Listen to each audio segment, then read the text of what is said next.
I've had a few people ask me what I think about the Nexus G1 camera. I'm a little bit late to the party in this respect, doing a reaction video to it, because I know that most of the big channels have already chatted about it and that kind of thing.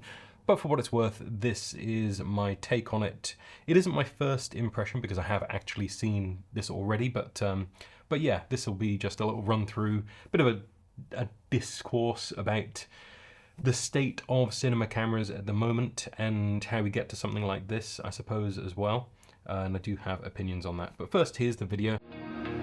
More than a camera body.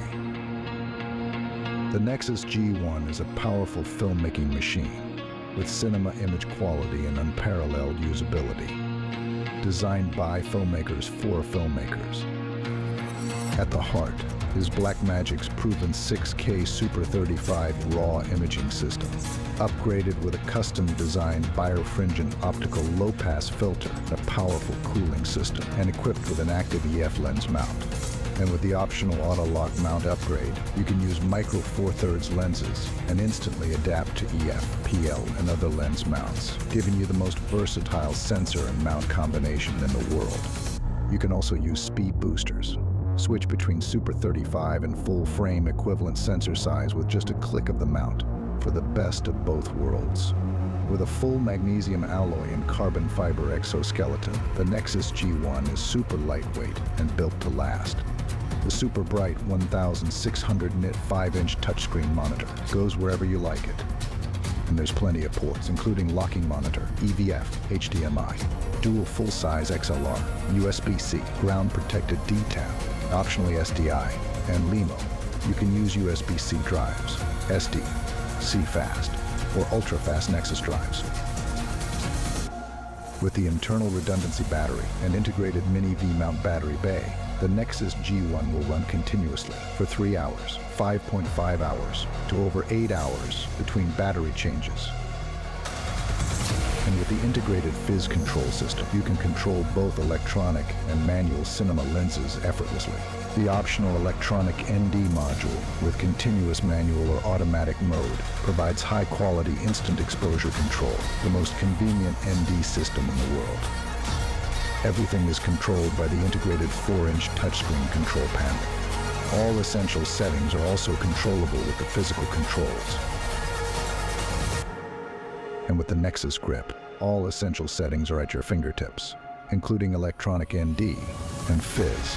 Everything you need is built in, so there's no need for heavy rigging. But with 64 mounting points, the Nexus G1 can be rigged as little or as much as you like. With unparalleled usability, you can film anything, any way, anywhere, to the highest level with ease. And yes, it's real.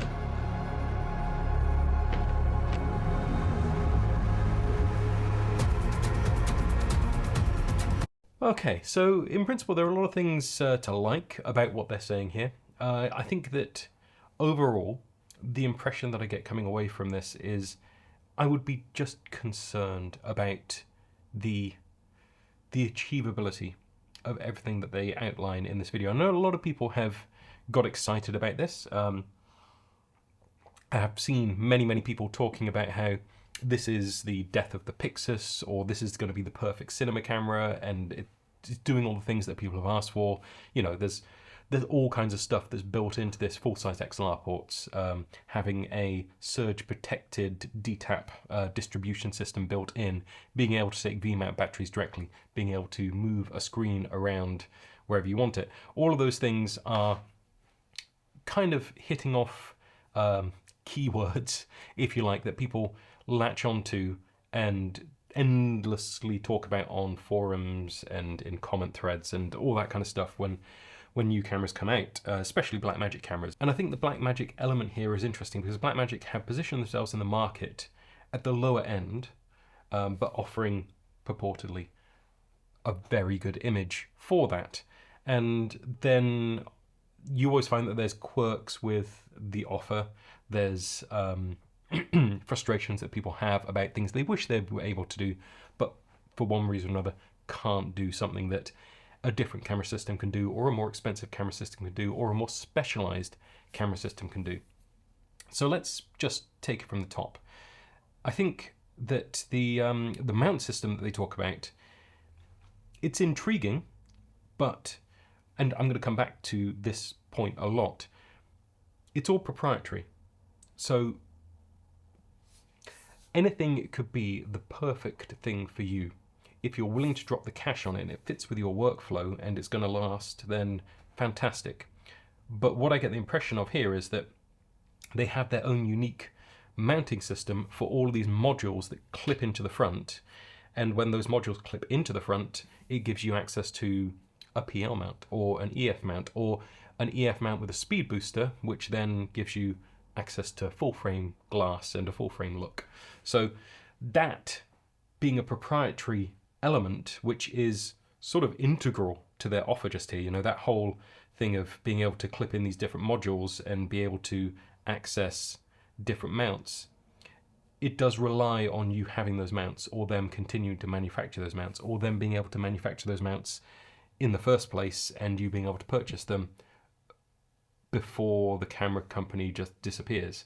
So this is my concern with it, really, that they are promising so many things here with just the mount system. So if we get to a situation a year and a half, 2 years down the line where they aren't selling enough of them or they can't manufacture all of these parts in a cost-effective manner, you're left with something which is an incredibly specific proprietary system that you can't get accessories or upgrades for.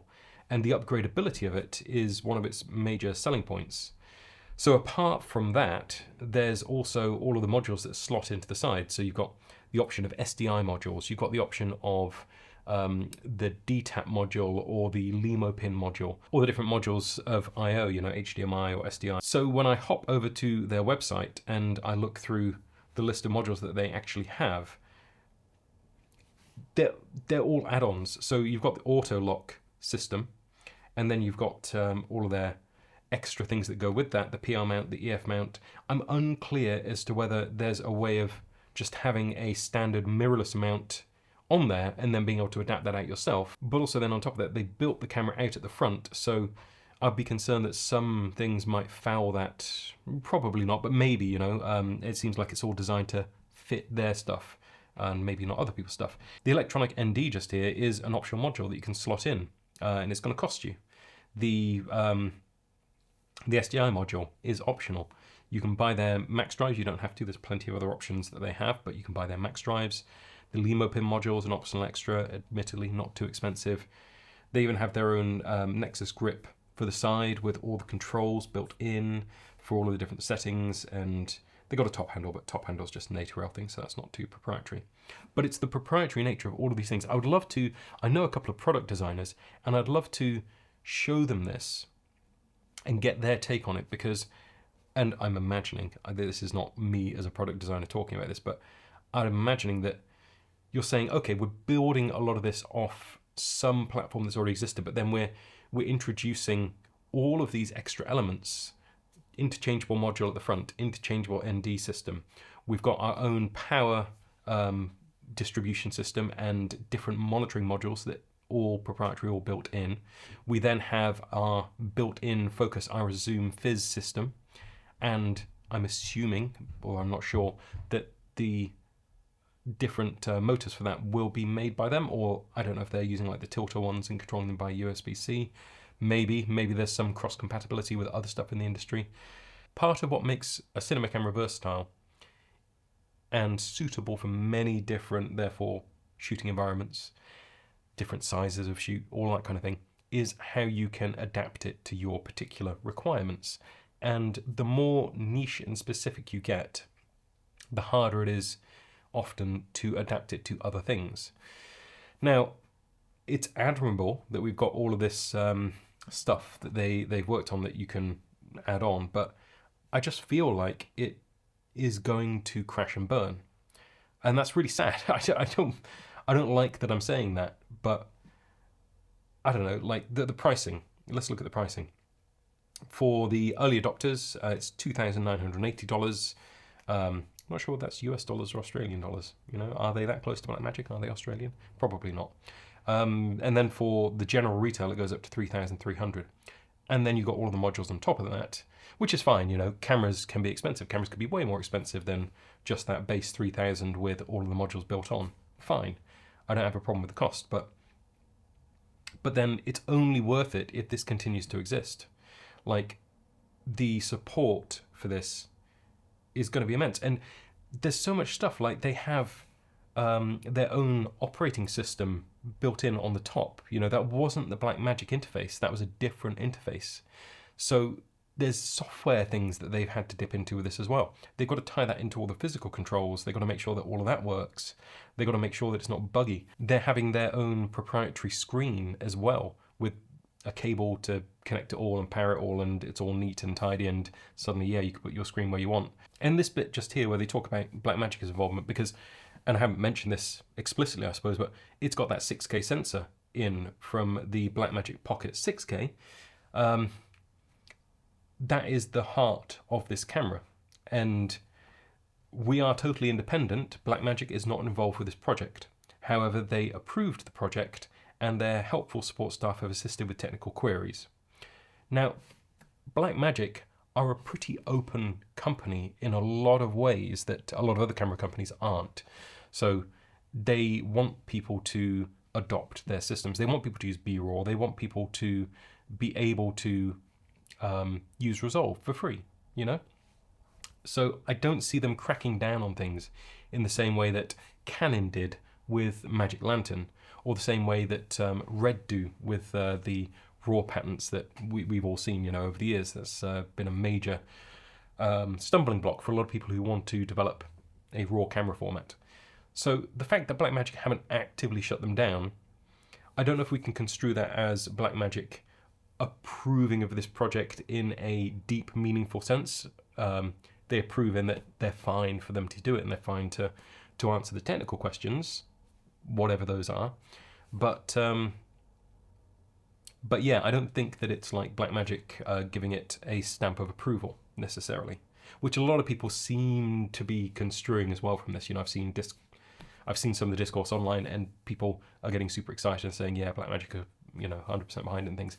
I don't know. I don't entirely believe that myself. And I do feel like there's some odd design choices that they've made, like at the back just here with the mini V-mount battery bay. They clearly wanted more space on top of the camera to be able to house that screen and have everything at a certain size. So they thought, well, we don't need that much space for all the innards, let's make a little dock in the back. I actually have a problem with docks for batteries on cameras. I don't like them. I don't like the dock on the C70. I don't like the dock on the Pixus particularly. I think, sidestepping here for a minute, I think the BPU battery was a mistake for the Pixus. I'm of the opinion that even on Sony cameras, I'm not a mad fan of the dock, but on a Sony camera where you're taking the BPU batteries, the Sony camera is designed for those batteries, and Sony have their power system built around it, and they're very efficient and they last a long time. The Pixus is not as power efficient as a Sony camera using a BPU battery. So that means the BPU batteries are an odd choice for it. And then if you want to use a bigger capacity battery, suddenly you end up with this thing sticking all the way at the back. Personally, on a box format camera, and Red made this mistake as well, by the way. It isn't unique to Blackmagic. Red were they BPA batteries on the, yeah, because the Canon RF mount, so it probably was BPAs, on the Komodo, using two of them. I just think that it's wild that that they did that, and then, you know, everyone was like, oh god, just give us a V-mount, for goodness sake, just give us a V-mount on the back, and people got adapter plates and everything and put their V-mounts on, and then the Komodo X got a V-mount. So I think you should always, when you're looking at a cinema camera body, go with a V-mount. So in some respects, yes, they've done the right thing just here, but then they put it in this little dock at the back because they wanted the screen to extend, one presumes. Why? Because then it means there are certain batteries you're not going to be able to use. It has to be a mini V-mount, and it means that you can't then use other things like, I don't know, you're on gold mount. So now you've got a gold mount adapter in there, and you've got to get your gold mount battery on, and you can't get your gold mount battery on because it mounts sideways and up. You know, it is a weird choice and a silly choice in a lot of ways. It's a choice that people make, in my opinion. I'm not a designer, but I look at design and I interact with this kind of product and things that people design to serve this purpose all the time. So when someone does something like this, I just go, you have chosen the sleek form over the absolutely brutal functionality of it. And maybe you should have just gone, well, we don't need all this extra space at the back, but we got it, and just given it off to extra cooling or something else, have a little slot where you can, I don't know, store your phone, for goodness sake, whatever. But just put the V-mount on the back and have a proper V-mount plate on the back. I've adapted out my Pixus to do just this, put a V-mount on the back. It's not I don't like the BPU batteries. If I can use a dozen BPU batteries on a shoot and keep the rig smaller, that's fantastic, but it isn't as practical. It just is not. They had the right idea, but in my opinion, they dropped the ball on that. It's a bad design choice. Nice to see the mounting points all over it. I kind of like some of the ideas that they got here, like the integrated fizz, but here's the problem. Ultimately, for me, this is a startup company, and you've got a startup company who are piggybacking on an already existing platform, and Blackmagic have done a lot of the difficult work of bringing the sensor to market and making it usable and practical. But you've got a startup who are saying, we're going to give you proprietary lens mounting systems that are going to be better than anything you've ever seen across many different lens mounts and many different optical things, like having speed boosters built in, for example. And that all connects in with our proprietary, one-of-a-kind, super quick, super changeable, super solid mount system that we have designed. We've got our proprietary ND filter system that slots in like a cartridge and gives you control of your exposure. We've got our proprietary power distribution and imaging distribution modules that you can slot in. We have our proprietary focus iris zoom controllers built in. Maybe our proprietary motors as well. That has yet to be seen, I'm not sure on that. We then have our proprietary body, which we've designed.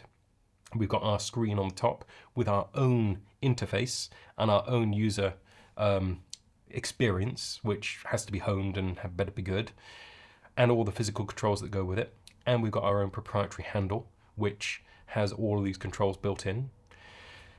It just feels like they are overreaching with this and trying to include all of these things. And if it was that easy to do, then surely someone would have done it already. And I think then if you look at other camera systems, like, step away from cinema cameras for a minute. If you look at like ENG cameras, which I suppose to a greater or lesser extent have all of these problems solved because that's what they're designed to do. They're just shooting machines, which is what this feels like it's trying to be, but for a cinema camera market.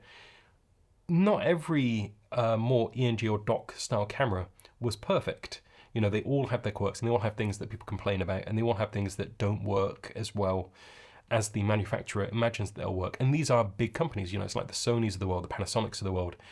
DSLRs, same thing, You'll get a DSLR or mirrorless camera that someone brings out as a flagship model, and people go, it wasn't as good as the previous one they did. There's this ergonomic thing we don't like, or there's this thing with the user interface, or this button is too easy to press and you keep hitting it. And then they iterate on that and they improve things, or they get something wrong again on the next one and it's a different thing this time. But these are massive companies doing this. And we're saying that Nexus, bless them for trying, are going to do all of the things that I just listed and be able to deliver it all for a very competitive price based on what they're saying just there, and be able to do it by Q2 for deliveries of 2025, and have enough people who are willing to throw their money down. And I think that a lot of people may be willing to throw their money down on this, that it's going to be worth it for them, that they're going to be able to continue to offer the camera and offer the modules and maybe expand and offer more modules or develop the next camera down the line. Do we really think that that's the case? Or do we think that Nexus are going to find that it's a very, very hard market to get into, and they're offering, on the face of it, more than any other camera manufacturer in this particular space at the moment is? Kinefinity, they have been in the market for years, and they are relatively firm and established there, but they don't have a massive market share. Blackmagic were the upstarts at one point. Red were the upstarts at one point. So it's not impossible for someone to come along and disrupt things and offer things that everyone else isn't offering. But time and time again, those companies failed at the point at which they were promising a thing. They failed to deliver that thing. So Red, 4K for 4K. So Red said they were going to offer 4K resolution for $4,000, 4K for 4K. That ultimately didn't happen. It was never a thing that they were actually able to deliver on. Blackmagic had huge problems bringing the 2.5K cameras to market. There was massive delays, and that had, you know, quirks and frustrations that people didn't like, and then they iterated on it, and they came up with the Ursa series. And then with the Ursa series, I don't know whether anyone remembers this, the original Ursa was massive and offered everything you could want in a production camera, and a screen the size of my chest, you know, it was huge. I've actually held one of the things, it was massive, beast of a camera, but it didn't land. It's going to have all kinds of things like changeable turrets, you know, that you could change the sensor blocks on. That didn't really come to pass. And then they offered the Ursa Mini as a way of taking that and kind of condensing it down. On the original Ursa Mini, there was going to be integration with accelerometers and gyroscopes to write the data, which we do get now, like on the more modern Blackmagic cameras, this does exist, but that was going to be something that was on the Ursa Mini. It was going to link into Fusion and all kinds of stuff to do 3D work. That was a promise that they made, but it just turned out to not be practical. And that is not practical for Red to do, or not practical for Blackmagic to do. Nexus, any one of those things that they talked about is equivalent to what I've been saying just there, the 4K to 4K promise, or the accelerometer promise, or the changeable turret promise.